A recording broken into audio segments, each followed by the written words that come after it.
Helena, por que você tem tanta convicção de que Bolsonaro foi a pior coisa que aconteceu no Brasil? Na verdade, a resposta é muito simples. Eu sempre tive muita convicção. Partindo deste ponto.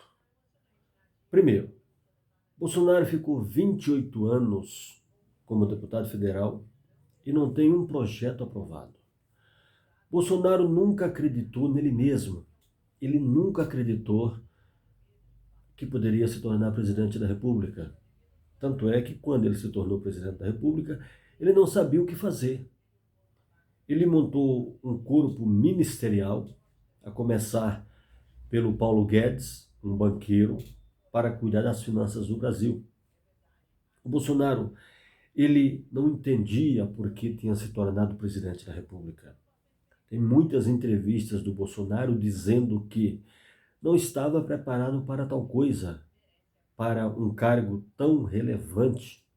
Enquanto ele colocou toda a sua irrelevância à disposição dos incautos, o Brasil começou a despencar em queda livre.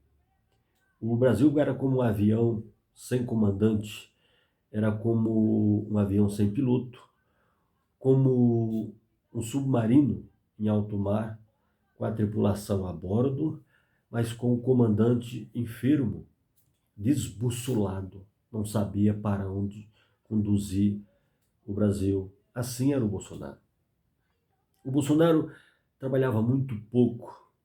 Da segunda até a terça-feira ele trabalhava uma média de 2 horas pela manhã, quer dizer, ia até o seu gabinete, falava algumas besteiras, algumas piadas de mau gosto lá, depois ia, como de costume, ia no chiqueirinho maldito, dava coice em jornalista, tratava mal as pessoas, fazia brincadeira de mau gosto, contava piadas que nem ele mesmo ria, de tão ruim que eram as suas piadas. E assim ele ficou por 4 anos. Sabendo ele que não existia mamata maior do que esse presidente da República, usando o cartão corporativo, brincando de presidir com os seus apaniguados, trazendo os seus filhos para perto dele. Não à toa, o Bolsonaro trouxe o Carlos Bolsonaro, o Carlos Cabeção, senador pelo Rio de Janeiro, mas que militava em Brasília, mais precisamente no gabinete do ódio. Montaram uma BIM paralela.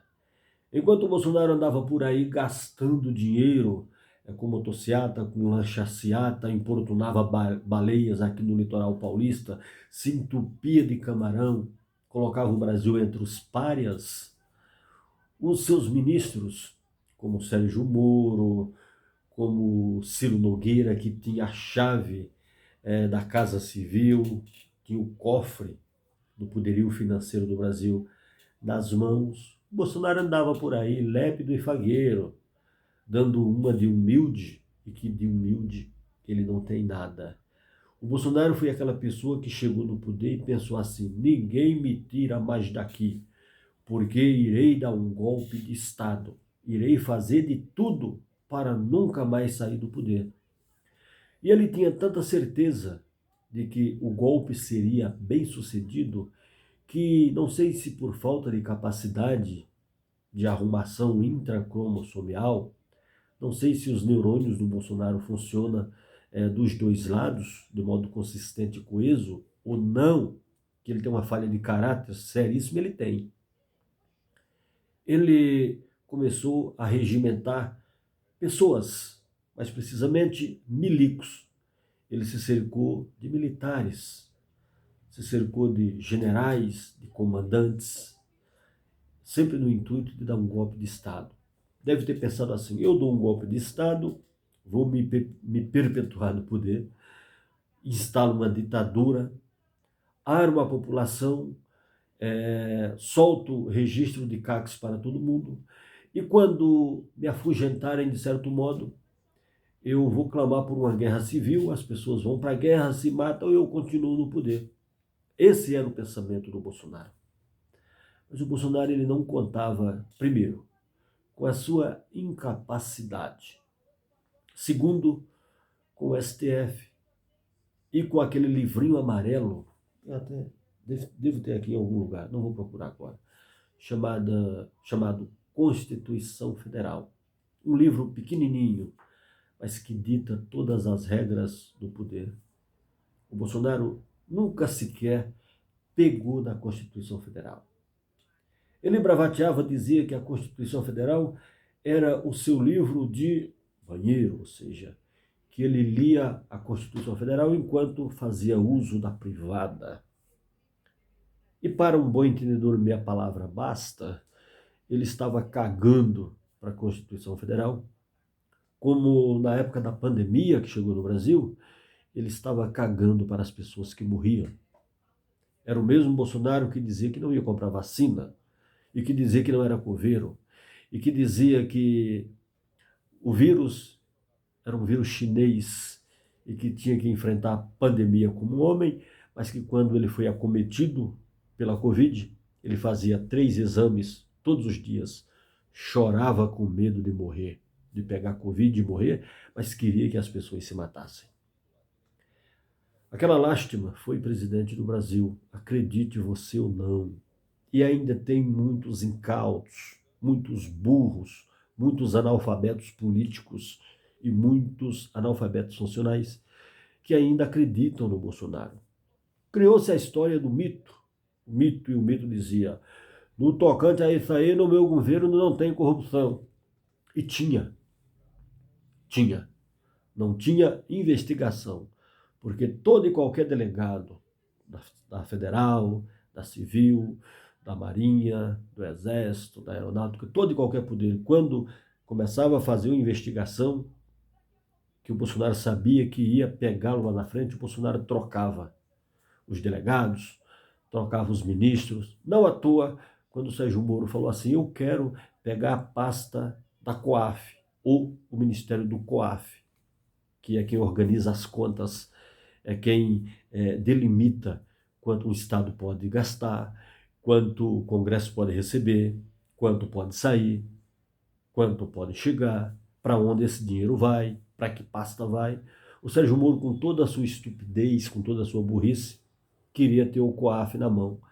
Ali estourou uma bomba gigantesca, a ponto do Bolsonaro chutar o homem que colocou o Bolsonaro na presidência da República, que foi o Sérgio Moro, e que agora é senador da República pelo estado do Paraná. Então, o povo brasileiro deveria saber que o Bolsonaro foi um produto criado pela mídia, não pela mídia da Casa Grande, mas pela mídia ralé. Programas como o do Ratinho, que só mostra desgraça, programa de pornografia como o da Luciana Gimenez, programas folclóricos como Pânico, que tinha na Band, depois foi para a Rede TV, foi não sei para onde.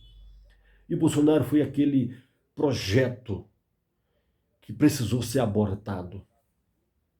Quando a mídia corporativa, quando a Casa Grande descobriu que o Bolsonaro era o macaco Tião que estava estragando tudo que ele colocava à mão, aí tiveram que tirar o presidente Lula de uma prisão arbitrária que estava em Curitiba, que quando o presidente Lula entrou na prisão em Curitiba, o Bolsonaro cresceu. Mas mesmo assim, nas pesquisas entre Bolsonaro e Haddad, faltava algo a mais para o Bolsonaro subir nas pesquisas. Aí criaram a facada, a pseudo-facada, que sinceramente eu acredito que não teve facada nenhuma. É isso que eu acredito e é isso que a história irá te dizer lá na frente. Porque o Bolsonaro estava empatado nas pesquisas com o Haddad, mas ele precisava de algo a mais para que ele fugisse dos debates, não fosse para o campo de batalha, para o corpo a corpo. Ele ficou recluso durante muito tempo. E aquela facada deu a presidência da República ao Bolsonaro.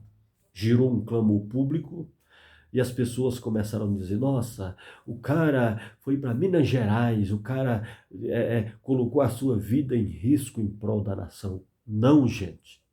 Aquilo ali foi uma grande jogada de marketing. E agora o Bolsonaro está na jaula dos leões. O Bolsonaro, muito em breve, irá entrar para um sarcófago e lá ele irá sair não sei quando. Ele sabe que está condenado, só não saiu a sentença. O que eles estão articulando agora é quem que irão colocar em 2026 para concorrer com o presidente Lula, que está muito apto e muito ávido a concorrer à sua reeleição. No PL, a conversa de bastidores que alguns querem o Tarcísio, o Valdemar da Costa Neto quer a Michelle, assim, quer como, se você entende, quer como candidata dele. E quem vai tirar o presidente Lula? Uma vez que até mesmo o judiciário brasileiro acordou, hoje o judiciário brasileiro sabe que a prisão do presidente Lula foi arbitrária, que criaram a Operação Lava Jato e que tinha que prender o presidente Lula para que a direita, a centro-direita e a direita radical voltassem a governar o Brasil, porque os que já são muito ricos estavam querendo mais dinheiro. E aqueles que estavam na fila da miséria, na fila do osso, precisavam sofrer mais, porque povo bom é o povo doutrinado. E foi assim que o Bolsonaro fez durante todo o seu desgoverno. Essa é a minha crítica de hoje. O Bolsonaro foi aquele projeto que deveria não ter sido criado, nem sequer pensado. Mas criaram, ele veio, ficou 4 anos transitando por aí afora, gastando o dinheiro do erário, o teu dinheiro e o meu dinheiro, e colocando sigilo em tudo, roubando à vontade. E agora ele terá que prestar conta ou contas à justiça brasileira. É um defunto que está fedendo na sala, que todo mundo quer se livrar dele. Mas volta e meia, você ainda encontra um pobre de direita dizendo que o Bolsonaro é um eterno injustiçado. Bolsonaro abandonou todos,